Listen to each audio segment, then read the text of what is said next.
Walmart is the largest consumer retail company in the world. However, most of that revenue comes from operating in the United States. Dominance in the retail consumer market has placed Walmart at the top of the employment chart. They employ roughly 2.3 million people and counting. Almost 70% of those employees are US-based. Walmart has come to dominate the retail industry in the US. But why are they having such trouble replicating that success abroad?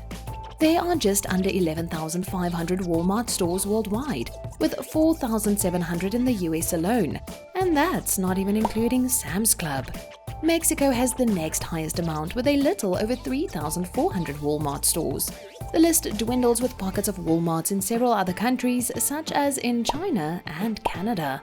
However, missing from the list is every major European country, such as France, Spain, and Italy. Germany has the most interesting history with a retail megagiant. So what happened with the great German experiment that led to Walmart's departure from German borders? Walmart entered the German market in 1997 by purchasing two major German retailers.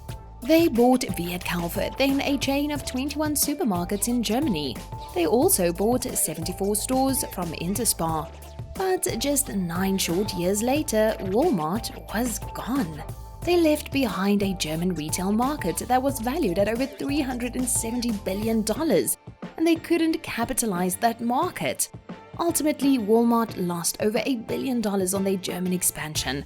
What were the factors that contributed to their demise? Walmart is known for its low prices. However, those low prices found them in Germany's High Court for what officials called predatory pricing. Germany has strict laws on below-cost pricing, citing its effect on small business owners. In 2003, they accused Walmart of undercutting prices on basic goods such as oil, milk, and butter as a ploy to lure new customers to their stores. The German High Court ordered Walmart to raise its prices to protect small and locally owned businesses. Walmart is also historically against unionization. In Germany, however, labor unions and companies work closely together. Hans Martin Poschmann was a secretary for the Verdi labor union in Germany. Verdi represented 5,000 Walmart employees back in 2006. The same year, Walmart closed up shop in Germany. Poschmann told the New York Times that Walmart never had any comfortable relations with its German labor unions. In his own words, Poschmann said, quote, "Walmart didn't want to have anything to do with unions. They thought we were communists." Walmart's continued misunderstanding of German culture went far beyond labor unions. Clashes between American work culture versus German culture left many employees feeling uneasy and downright awkward. For example, Walmart expected employees to begin each morning with the Morning Walmart Group chant, something Germans just found strange. They also required sales clerks to smile at every customer, but that was something that many German men interpreted as flirting. Walmart ultimately did away with the chanting and smiling in German stores, but perhaps it was too little, too late. In addition, their expected code of conduct infuriated employees. Walmart expects employees to report any wrongdoing by other co-workers. This led employees to feel that Walmart interfered with their private lives and forced them to spy on their colleagues.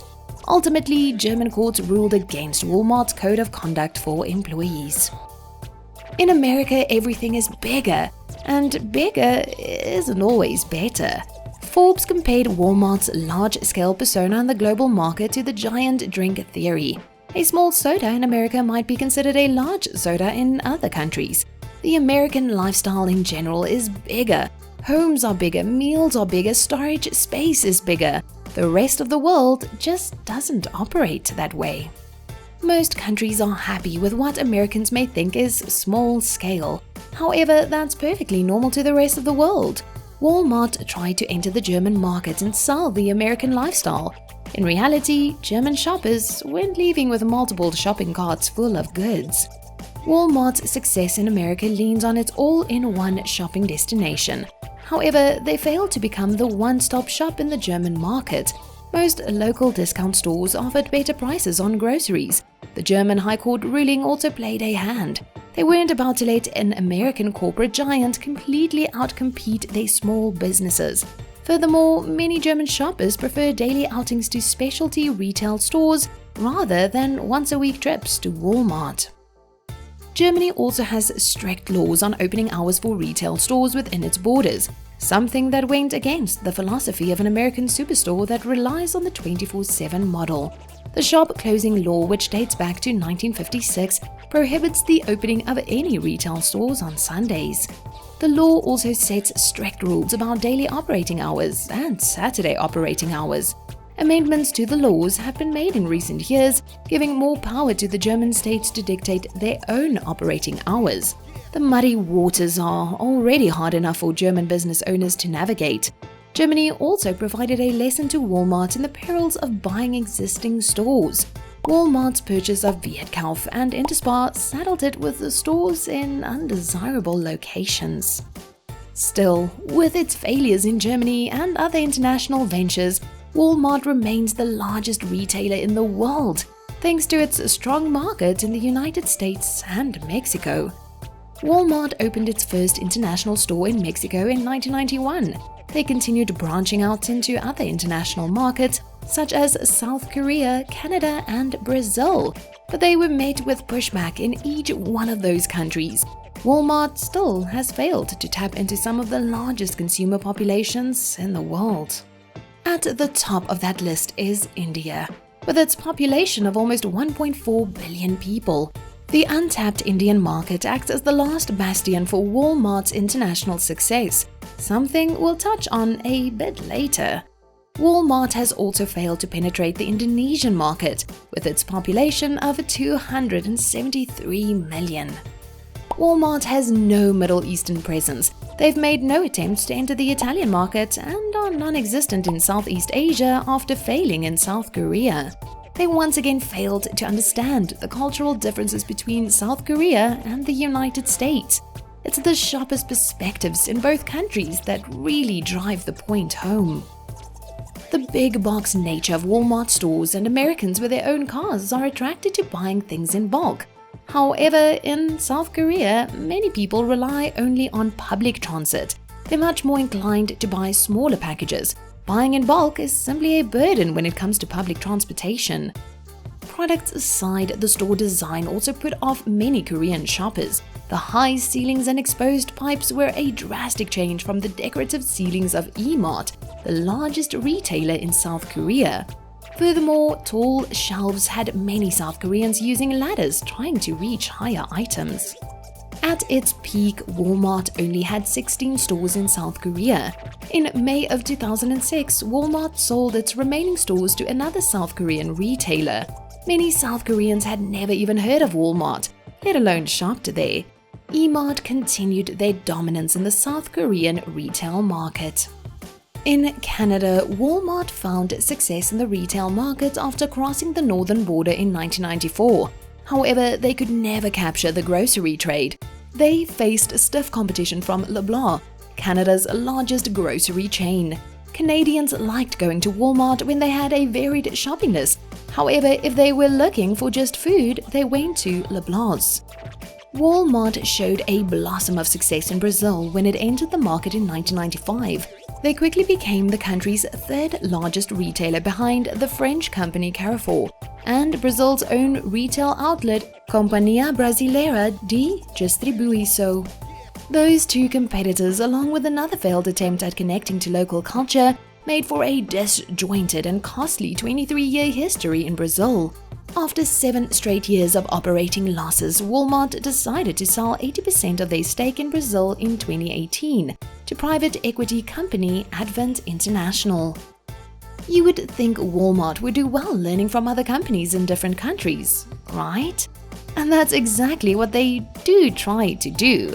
Walmart doesn't only open up Walmarts all over the world, they buy already established companies. They'll maintain the pre-existing company's name to keep local customers familiar with the store. For example, Walmart operates under several different names in Mexico, including Bodega Aurrera Express, and Superama. They operate as Asda Supercenter in Great Britain, Seiyu in Japan, and Trustmart in China. As mentioned, Walmart has yet to tap into the massive Indian market, and Walmart's new approach is what could lead them to success in the Indian market.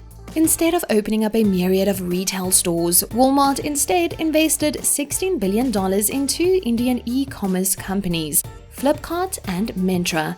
Together, both companies saw more online app activity than Amazon in India in 2019. Until 2012, India had strict rules prohibiting international multi-brand stores such as Walmart from opening. Those federal laws have since been relaxed, leaving the decision up to individual states to make their own judgment. This paved the way for Walmart and Amazon to enter the Indian market. However, as of 2021, Walmart still has no traditional stores in India. But the e-commerce route may just be the best route to take given India's strict regulations on multinational retailers. These regulations were put in place to protect millions of locally owned shops and stores from being rendered obsolete by big box retailers such as Walmart. Instead, they operate as an organized wholesaler selling directly to businesses instead of individual customers. President and CEO of Walmart India, Krish Iyer, believes the future will get easier as new laws and regulations are passed. Walmart is quickly running out of US real estate, and they're in danger of plateauing if they don't learn from their past mistakes. Is India Walmart's last bastion of hope for a spot on the world stage? Click to watch one of these next videos.